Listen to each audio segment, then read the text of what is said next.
Pepsi नहीं चाहती कि आप उसके बारे में ये राज जानें। 1992 पेप्सी की एक छोटी सी गलती की वजह से 5 लोगों की जान चली गई।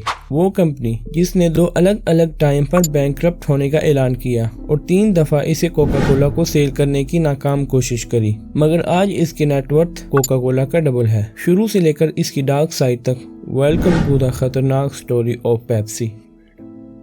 पेप्सी की कहानी कालेब डी ब्रैडम नामी शख्स से शुरू होती है, जो नॉर्थ कैरोलिना के एक बहुत से छोटे शहर में पैदा हुआ। इसका खानदान बहुत अमीर था, सो इस वजह से वो तालीम हासिल करने में कामयाब रहा। सो वो प्रोफेशनल फार्मासिस्ट बना।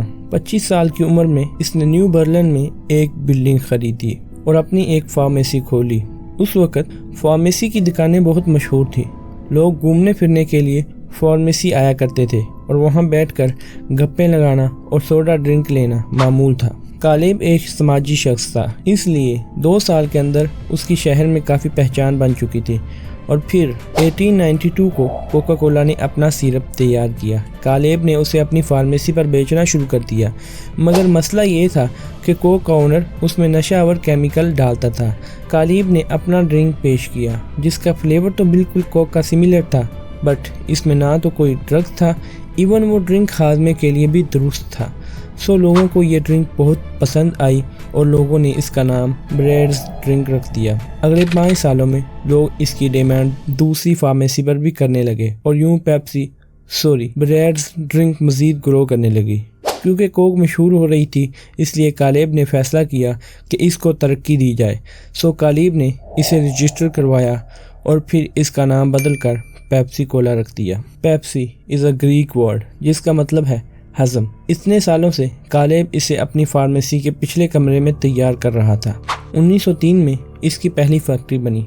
कालेब ने अब अपनी फार्मेसी बंद कर दी और पूरा ध्यान पेप्सी पर लगाना शुरू कर दिया। पहले साल पेप्सी ने 8000 से ज़्यादा गैलन फ़रोख्त किए। कालेब जितना पैसा कमाता उसे एडवर्टाइजमेंट में खर्च कर देता। दूसरे साल पेप्सी ने डबल से भी ज़्यादा 20,000 से ज़्यादा गैलन फ़रोख्त किए। 1910 में पेप्सी की 37 रियासतों में 250 से ज़्यादा प्लांट्स थे। 1918 में इसकी मालियत $1 मिलियन से ज़्यादा थी, बट ये सब WW1 के बाद बदल गया।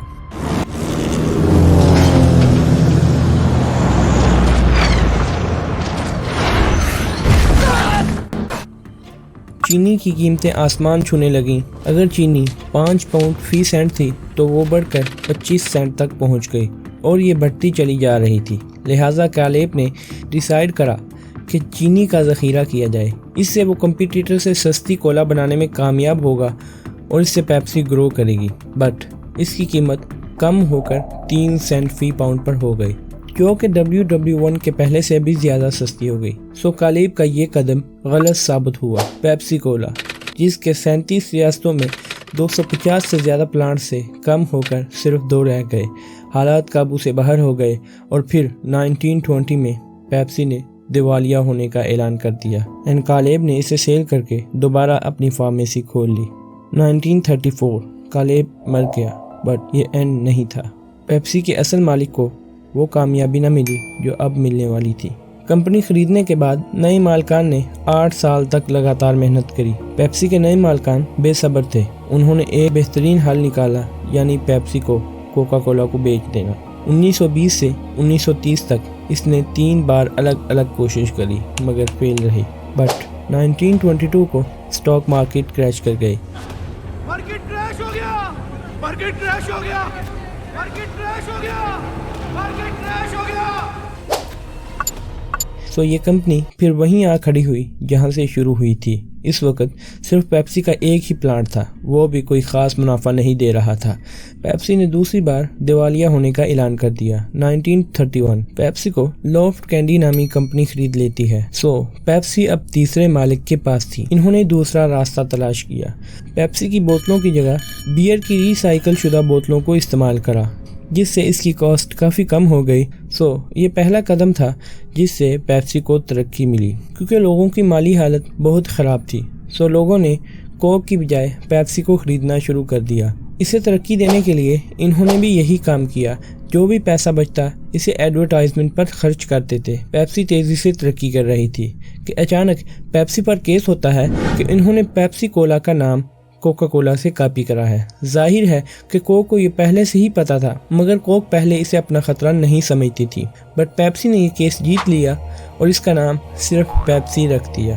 और फिर 1939 में WW2 शुरू हो गई।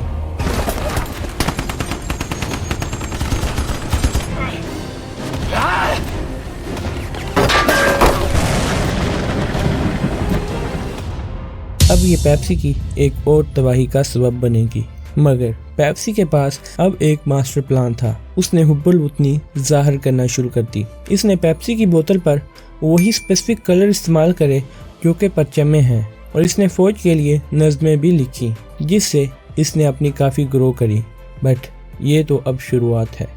1950 पेप्सी ने अल्फ्रेड स्टील नामी शख्स को नए CEO डिक्लेयर करा। ये शख्स कोक का नायब सदर भी रह चुका था, लिहाजा इसको पता था कि किस तरह कंपनी को सक्सेसफुल बनाना है। इसने बहुत सी तब्दीलियां करी, लेकिन सबसे बड़ी तब्दीली एडवर्टाइजमेंट में लड़कियों का इस्तेमाल करना था, और मज़ीद ये कि एक एक्ट्रेस इसकी बीवी थी, लिहाजा ये काम इसके लिए और भी आसान हो गया। 1950 पेप्सी की सालाना इनकम $1.6 मिलियन थी।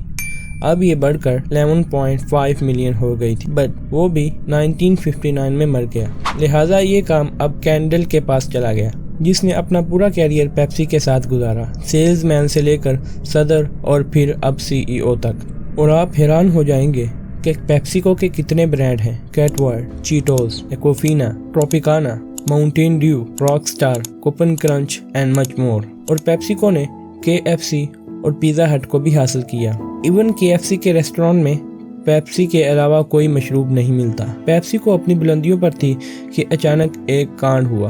पेप्सिको ने पेप्सी के ढक्कन पर 1 से लेकर 999 तक नंबर छापे, और 349 नंबर वाली बोतल हासिल करने पर $50,000 इनाम था। और हर रात खबरों पर नंबर इंडिकेट किए जाते थे। ताहम कहने की ज़रूरत नहीं कि पेप्सी ने इन दिनों कितनी सेल करी। 349 नंबर वाले सिर्फ 2 ढक्कन ही प्रिंट किए जाने थे। 25 मई 1992 को ऐलान होना था कि कौन जीता। सिर्फ 2 लोगों की बजाय पेप्सी ने ऐलान करा उसके पास 60,000 से ज़्यादा ढक्कन 349 नंबर वाले हैं। आप शायद अंदाज़ा करें, जब इतनी बड़ी रकम मिलने के बाद छीन जाए तो क्या होता है। इन लोगों ने एहतजाज शुरू कर दिया। दफ़ा 144 नाफज हो गई। एग्जीक्यूटर घबरा रहे थे कि आगे क्या किया जाए। कंपनी के 5 अफराद मारे जा चुके थे। इधर कुछ लोगों ने मिलकर पेप्सिको पर केस कर दिया, बट पेप्सिको को $75,000 जुर्माना हुआ और यूं पेप्सिको छूट गया। क्या आप जानते हैं द कोला वार में पेप्सी या कोका कोला, दोनों में से कौन द कोला वार में जीता? जानना है तो फिर ये वाली वीडियो देखें कि किस तरह कोका कोला अपनी पैदाइश से लेकर अब तक पहुंचा।